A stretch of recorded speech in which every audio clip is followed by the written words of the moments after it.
Welcome back to episode 75 of Teachers in Transition, the podcast and the YouTube channel. My name is Kitty Boitnott. I'm the owner of Boitnott Coaching, LLC, and the founder of Teachers in Transition. If you've listened to this podcast or watched the YouTube channel in the past, you know that I alternate topics. One week I talk about stress management strategies, and the next week I talk about career transition strategies, because I am both a certified stress management coach and a trained and experienced career transition and job search coach. This week, the topic is career transition.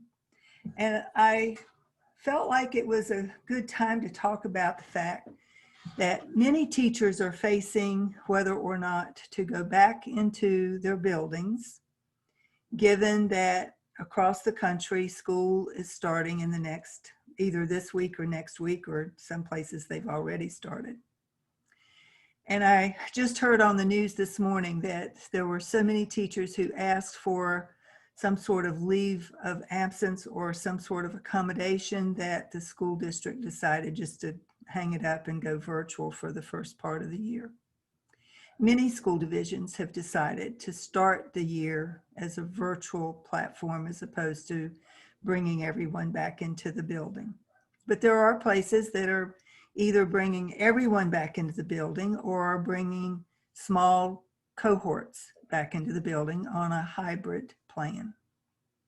So wherever you are, I'm wishing you the best and hoping that your school year is not as stressful as I suspect it probably feels.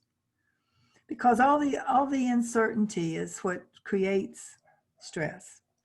Not knowing exactly what the expectations are, not knowing exactly how all this is going to play out. You know, everybody sort of turned on a dime and did what they had to do to get through the end of the school year last year. But this coming year, I mean, it's a whole new ballgame. Students are going to be held accountable for their schoolwork, whether they're virtual or in person.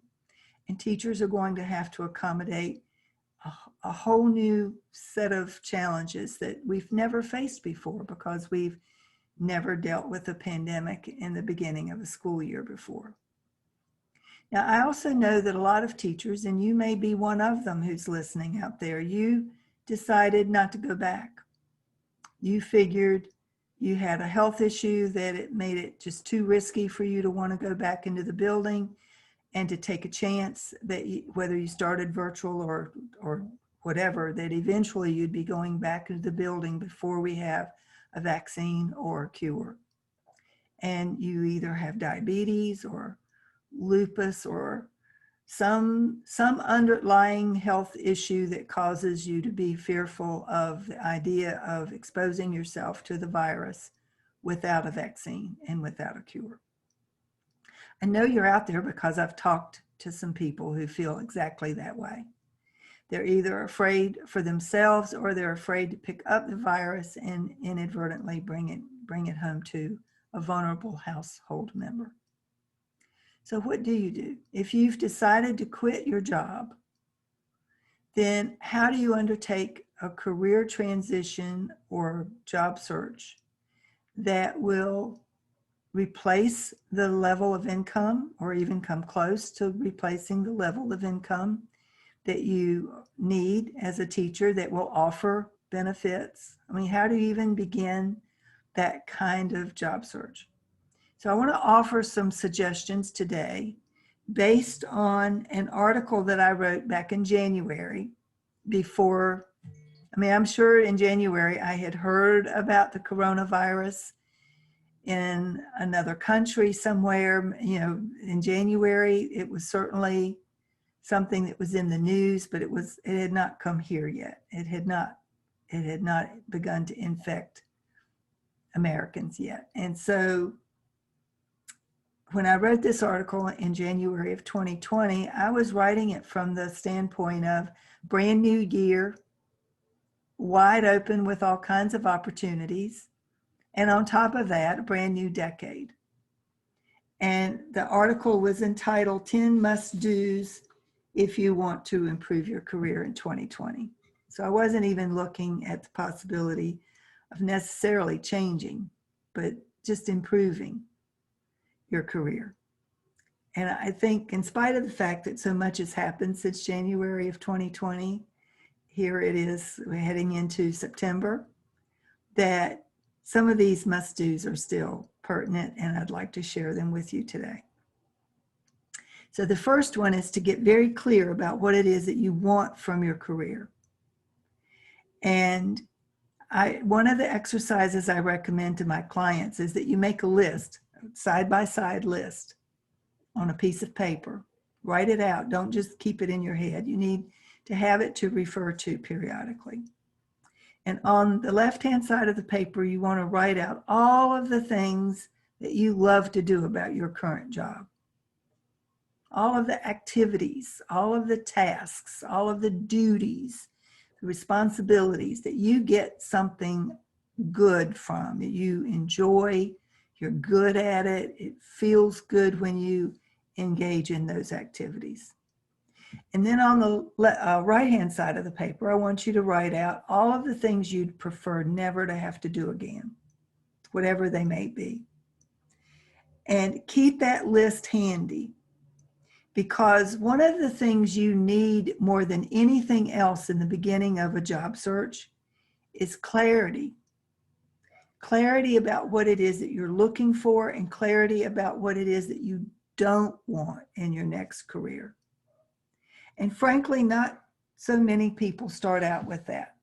They don't have any real clue that it's not just about, when you're in the midst of a career transition, it's not just about what might you be qualified to do, or what might you like to do, or what might you be able to settle for, but what is it that you would love to do that would allow you to fully express yourself professionally.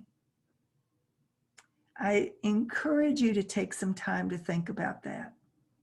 Perhaps do some assessments. Take some personality quizzes or some aptitude tests or some kind of objective. Use an instrument that will allow you to tune in to things that you haven't thought of on your own that you would enjoy doing. Gain some clarity around what it is that you have to offer the world. And start from there in your job search. The next thing you want to do is, and really you can't do the second thing until you're clear about what it is that you want to do next, because your resume reflects not only what you've done in your past, but what you'd like to embrace in your next job. So you want to have your resume up to date, but you also want to be writing your resume with an eye toward the job you want, not the jobs that you've had in the past. I know a lot of people mistakenly think that a resume is a chronological list of all the jobs you've ever done in your whole life, and that is simply not true, not necessary. What you want to be able to do in your resume is to portray what it is that you have to offer by way of experience and education and skills and talents that you can plug into a new career.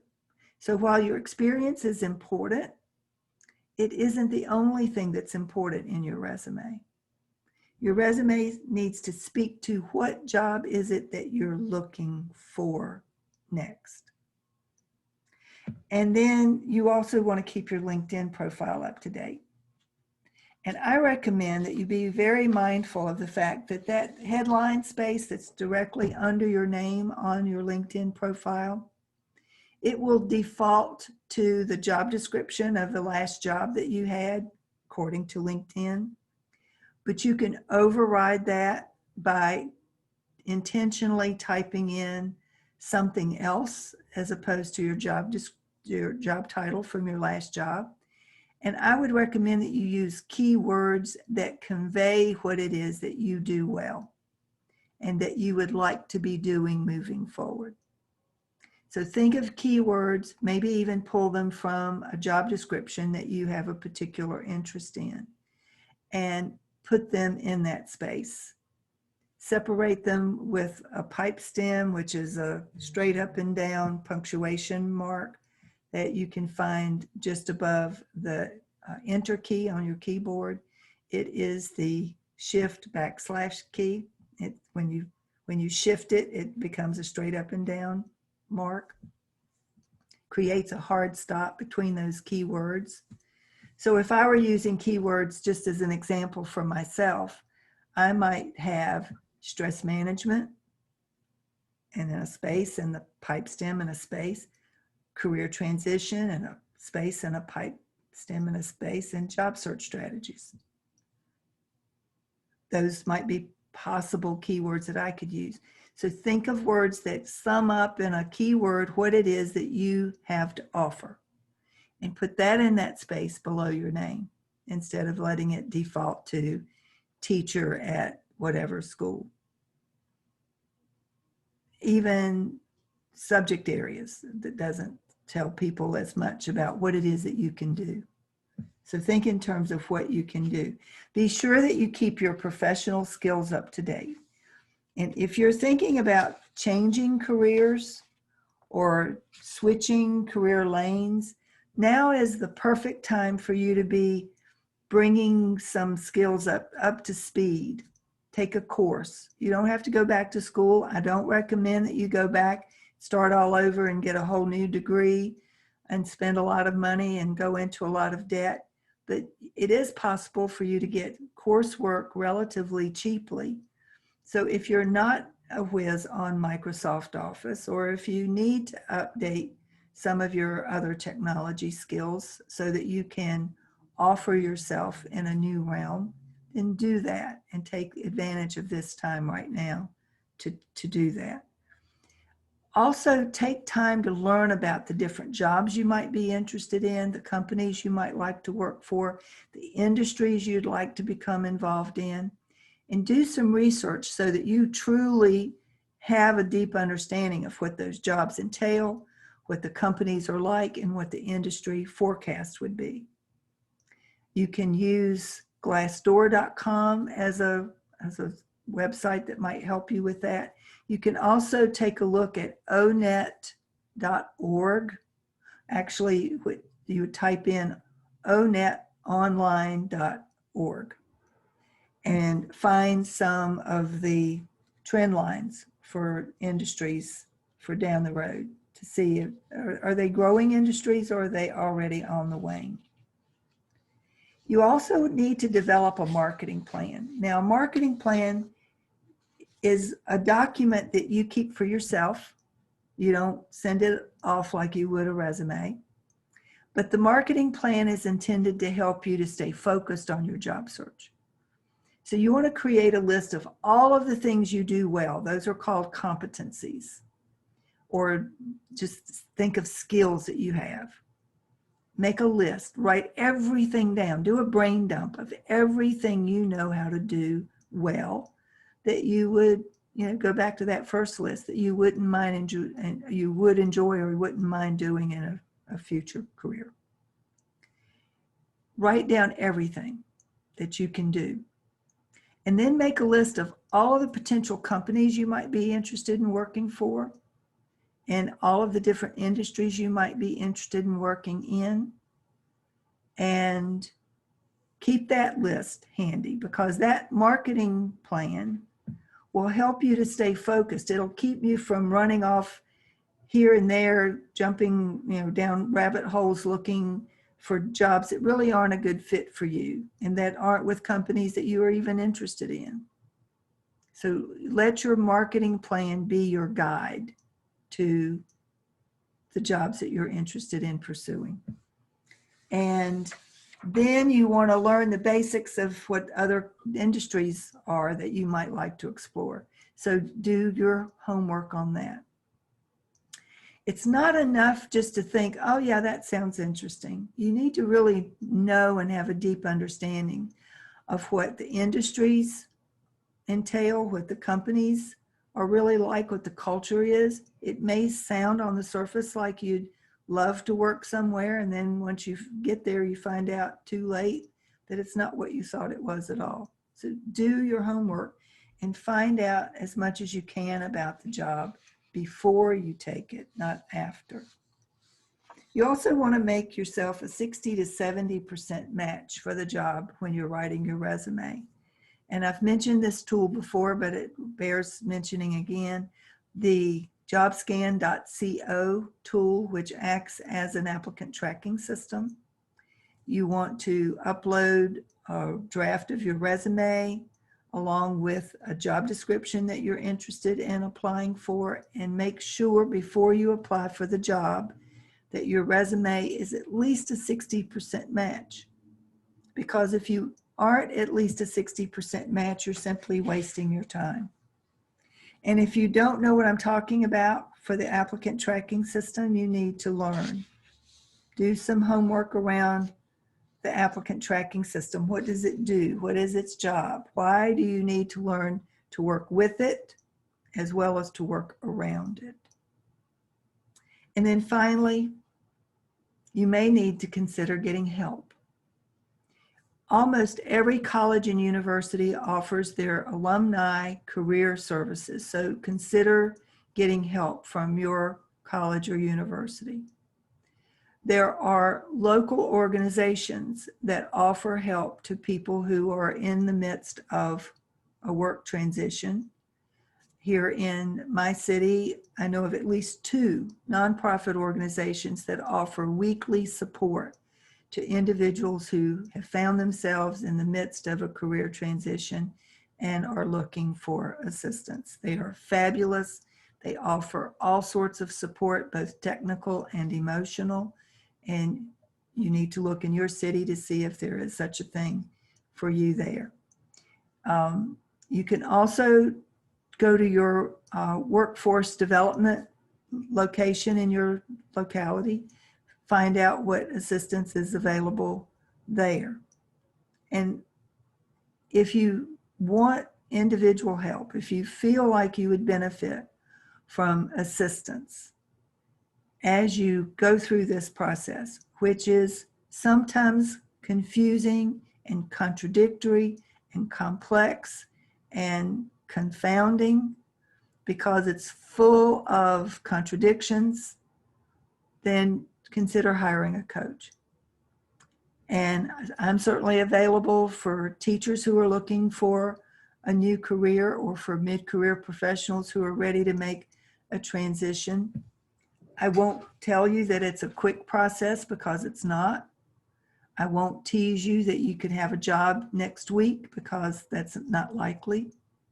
But if you do want to learn the nuts and bolts, the A to Z, everything you need to know about changing jobs or switching career lanes, then I can help. I've created a course that is all about helping people figure out what it is that they want to do next.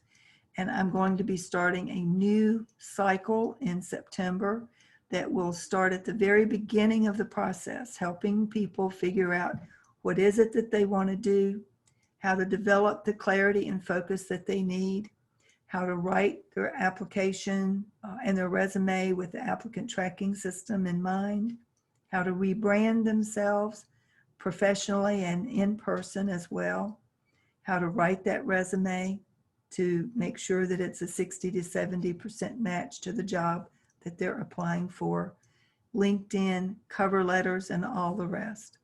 If you're interested, there's a link in the show notes below that will tell you how you can find out more information.